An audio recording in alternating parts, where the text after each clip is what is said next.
some locations really lend themselves to magic. As a child, it was the woods that surrounded the Hertfordshire village I lived in and gave it its name, Bricket Wood. Here, the energies of the trees, the smell of the woods, and the changes of the seasons had me captivated. It felt magical. I was at boarding school at the time, so the only time I got to walk in the woods was during the school holidays. And my favourite time of year was the October half term, the week that kind of usually runs up until Samhain. And here I just felt there was so much energy in the woods. So spaces are important to us. So it doesn't really matter if there's stone circles or hidden barrows or wooded groves or hilltops or lakes or rivers or graveyards. Love working in these. The shed in the garden or the altar in the corner of the room. We all have places that we consider magical, and here it's real easy to trip the switch of our consciousness and set change in motion. And that's pretty much what magic is, a trip switch in our minds. And of course, change is not only possible, it's inevitable. We know that all things coexist in relational motion, a weird web of tidal ebb and flow. And so my talk is entitled The Magic of the Seashore, Working with Coastal Energies. And one of my favourite places to work is a hidden beach, reached by crossing mudflats, by a seldom used Saxon church with a churchyard, the ruins of a castle. And here, for me, magic flows easily. Now, I know that not everyone lives close to the coast, but most people will, when they can, take a trip to the beach. Hopefully not when everyone else is there, because that's a bit annoying. And that the wonderful thing about the beach is it's the place where the land and the sea meet, and then on the horizon the sky touches too. And it doesn't seem to matter whether it's a sunny day or a grey day, a stormy day or a still day. It's absolutely packed with magical energy. So in this talk, I'm going to give you some ideas of simple, effective magic that can be worked on the seashore. So as islanders, pretty much all of our history until quite recently has arrived or departed by the sea. So if we think about that, the exchange of ideas, the trade routes, and the gene pool, things that we all share, were carried fairly precariously on the ebb and flow of the oceans. Rivers that crisscross our land like arteries all flow out to the sea. The rivers and the waters and the sea encompass us, cleanse us and change us. Like our breathing, the rhythmic rise and fall of water blown by the winds creates the waves that crash onto the beach. This rush of water towards or away from the land creates the ebb and flow of the tide. These bulges of water are caused by the moon's gravitational pull on the water. And unlike the cycle of the moon that takes just under 28 days, a full cycle of tides, ocean tides, takes just over 12 hours. And that's kind of really useful for me because it means a lot, and if not all of the magic that I might work over a 28-day lunar cycle, I can do in 12 hours. And that's useful because people need magic done quickly. That's the nature of people's needs. So it means all I have to do is nip out down to the beach, work out what the tide is doing, and I can work magic. So pretty much any banishing, releasing, getting rid of magic involves people or projects, addictions or illnesses can be cast out on a receding tide when the tide flows out. I learned this about 20 years ago when I went to my first ever open ritual. I was supposed to meet people in the car park at Chanctonbury Ring. I took a friend along with me and we got there and there was just one car in the car park. No one got out to greet us, and we waited for about 40 minutes. And still nothing happened, so we climbed up to the top of Chanksbury Ring, and there, lo and behold, on another hilltop on the horizon, we could see a ritual taking place. So the location had changed. So not deterred, we had our own little ritual up there, walked back down Chanksbury Ring, back to the car park, by which time it was about midnight. And there was still just one car in the car park, rather ominously, its engine still running. So we decided to go and investigate, and quite quickly I saw that there was a hose pipe attached to the exhaust running into the cockpit of the car. And tragically, this poor person, had taken their own life. And then we're presented with a bit of a problem, really, because we haven't got mobile phones and there aren't any houses nearby. So we have to wander around until we find a cottage, wake up the occupants, call the police. The police come, we have to give them statements, by which time we're quite traumatised. And so on the way back to Chichester, where I live, we stopped off at the seashore and waited for the tide to recede just prior to it turning, and cast out all our angst, our negativity, onto the receding tide. And it was a really therapeutic, cathartic act. It helped ground us, and it helped clarify a situation that frankly there was nothing we could have done about. And that was my first real lesson in tidal energy. So, alternatively, any stuff you want to draw to you to grow or increase can be performed when the tide is coming in. So receding tide to get rid of stuff, incoming tide to draw stuff into you. It's all pretty straightforward. Of course, one of the most interesting moments is when the tide is just about to turn. So it's its lowest point. And you're just not too sure whether the tide is coming in or going out. It's kind of at a standstill. A solstice moment, if you like. You know, that solstice where the sun appears to stand still for a few days.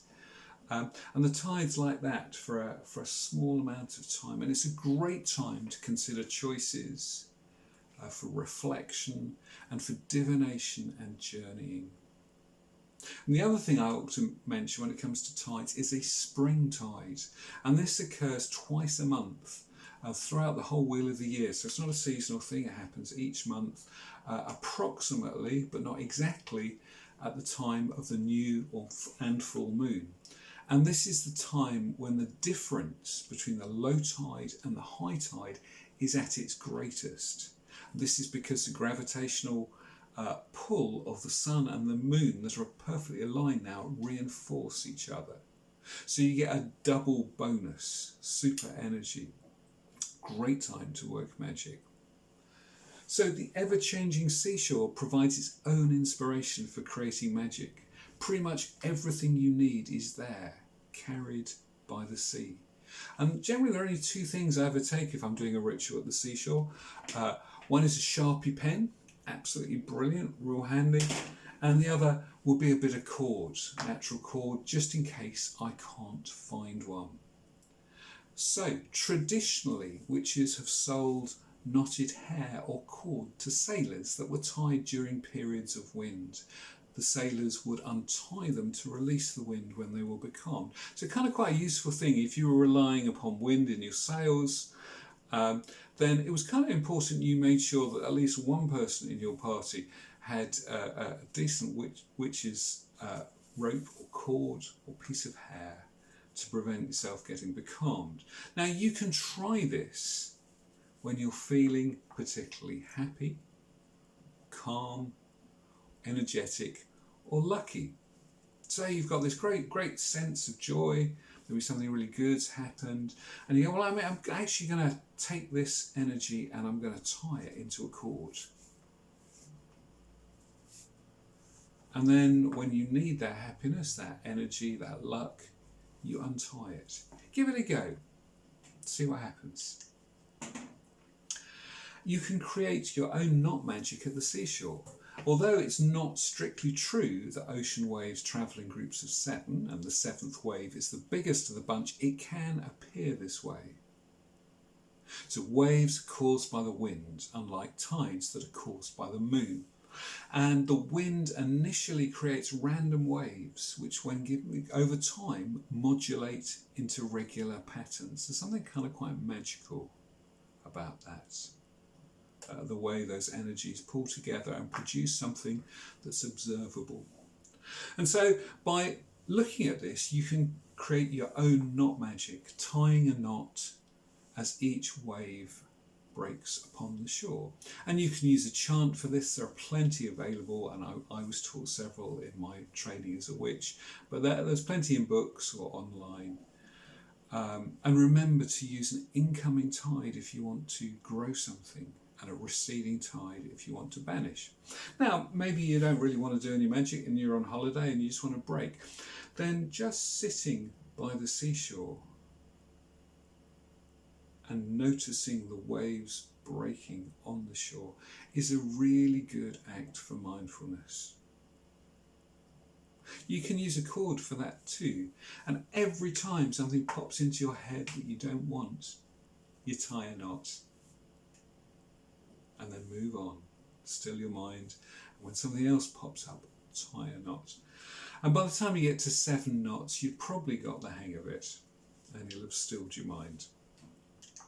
So, my favourite piece of knot magic is a 4,000-year-old ancient Babylonian binding. Okay, so quite a hardcore piece of kit.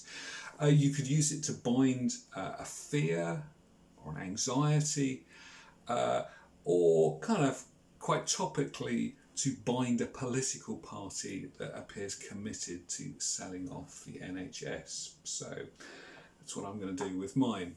And the binding goes like this: by the command of Marduk, the Lord of Dreams, the Master of Bewitchment, with ropes I will entwine, as in a cage I will catch, as with cords I will tie, as in a net I will overpower, as in a sling I will twist and tear as fabric, with dirty water from a well I will fill, as a wall I will throw them down. So, just a quick note on the ethics of magic. I think that you should only really use magic when common sense, kindness, and several attempts at communication have failed. Magic that we work will influence us on 3 levels: the physical, the mental, and the spiritual. And by spiritual I mean your connection to the realms. Okay, I don't really like the word spiritual, but we're a bit stuck with it.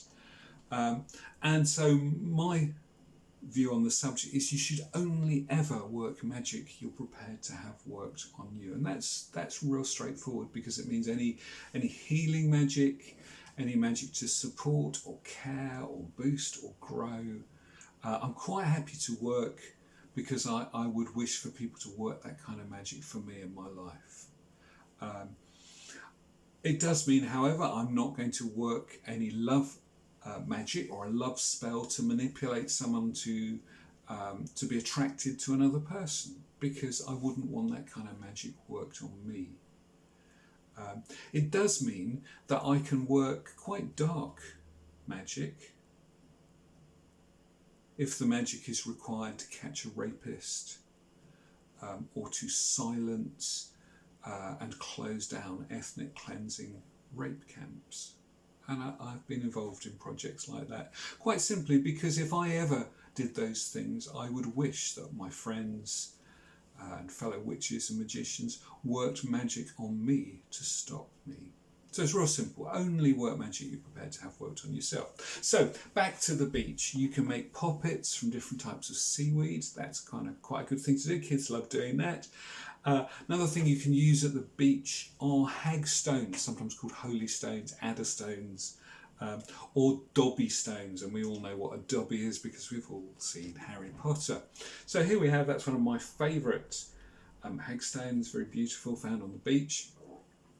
And in one of my favourite witchcraft books, Aradia, the Gospel of the Witches, in chapter 4, we have an invocation to a holy stone. And it goes something like this.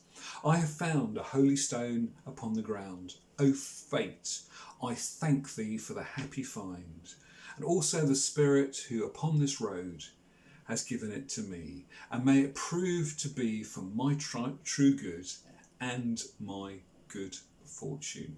So worth keeping an eye out for holy stones or hagstones. The most common use of hagstones are for protection or against illness, nightmares and evil spirits. And the very nature of a hagstone is that they're ideal places to put a rolled up spell or sigil. You just basically roll out, stick in the hole, and then chuck it out into the sea. So remember, receding tide for something you want to get rid of, incoming tide for something you want to draw to yourself. Likewise, hagstones were considered to induce or promote fertility. So you could put a particular sigil or spell in your hagstone and hang it up in a bedroom or an office. And please remember that fertility is more than just increasing the population. So kind of any project you can work fertility magic for. But my favourite use of a hagstone is for their ability to operate as portals into a different realm, so they can be used for scrying and underworld journeying. And this is really neat, because all you do is use the hagstone to look through, and of course what happens is it reduces your peripheral vision, a bit like wearing a mask in a ritual. And then I would use it for scrying with a dark mirror, or sometimes into a bowl full of dark liquid. And if you light that underneath and chuck a bit of glitter or something like that in there, then it's a fantastic opportunity to do some scrying. So I do that with my groups at Samhain and also at Beltane. But my most favourite type of seashore magic is sigil magic. Now, a sigil, I'm sure, as you're aware, is a condensed magical intention, usually but not always in a pictorial format. So it's a simple representation of a complex instruction contained in a highly symbolic squiggle. So let me give you an example of this. And let's say you needed a sigil for £500. Now, if you constantly need £500, you don't need magic. You need to reorganise your finances and where you get your money from. But let's say you have a bill for £500 that you weren't expecting and you need to pay it. So this is how I would work my sigil for that.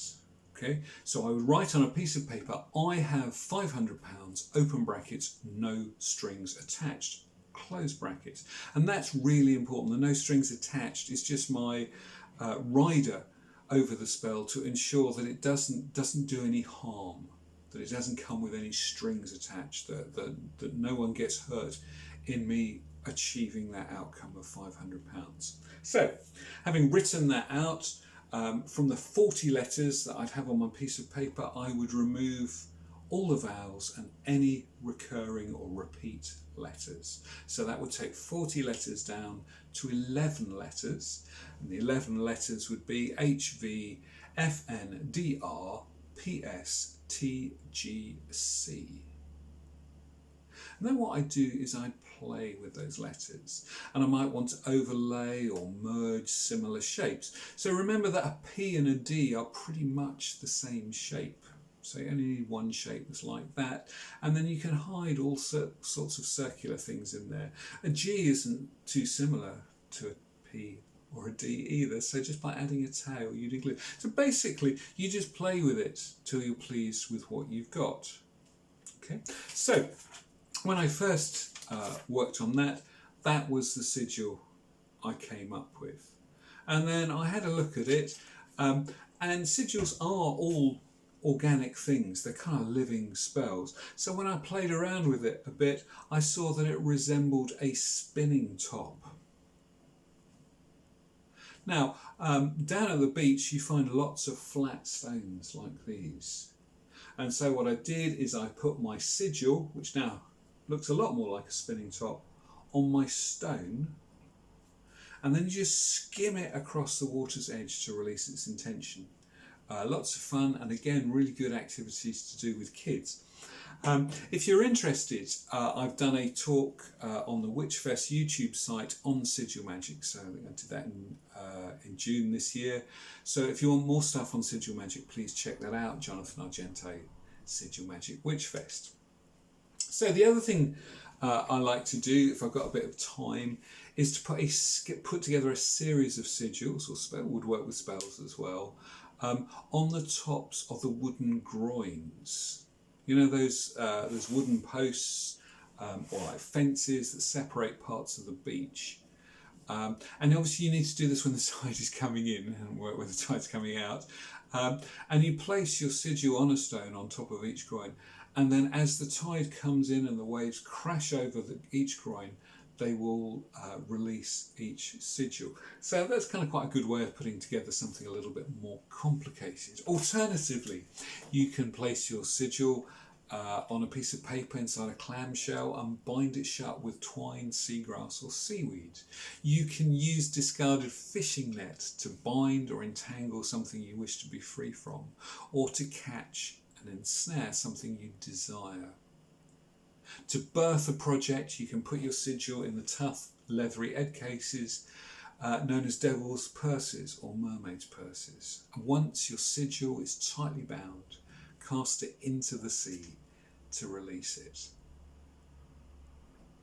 You can, of course, cast a really simple sigil on a sunny day at the beach.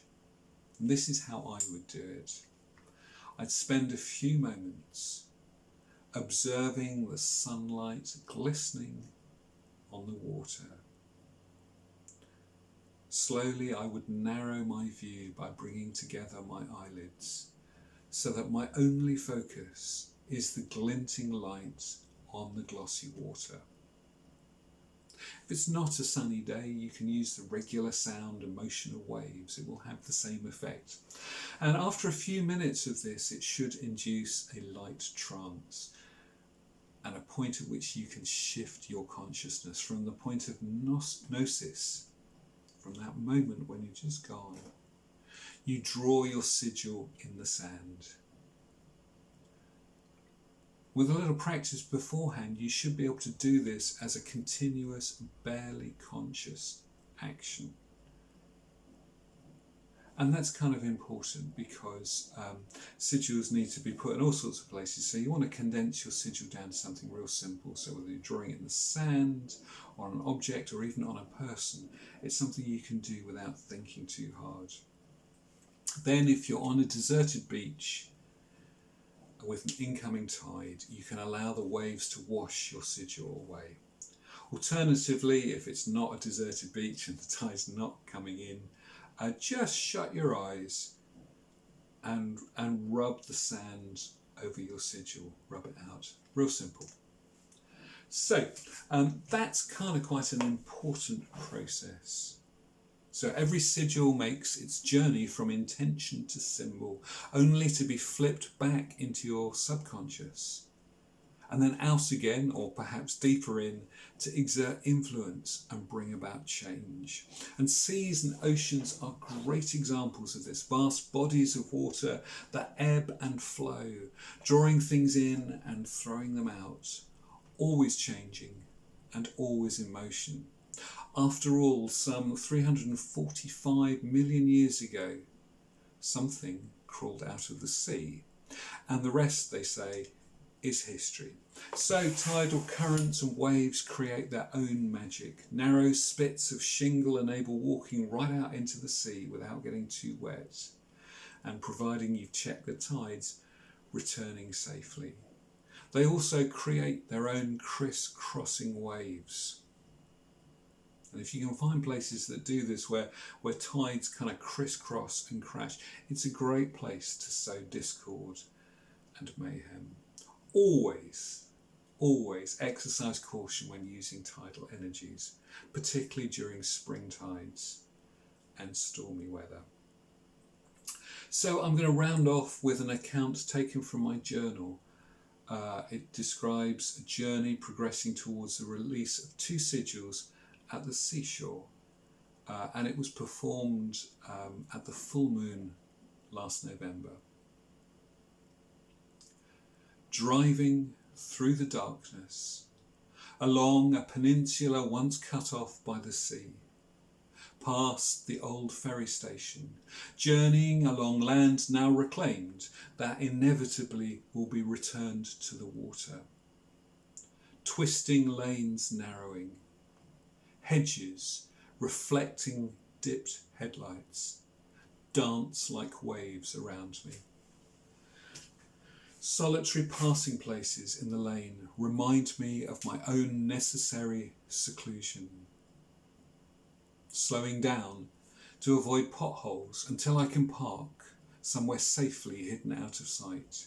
Stepping out, walking carefully, quietly, opening the wooden gate, knowing that with the click of the heavy latch, my presence will not be disturbed.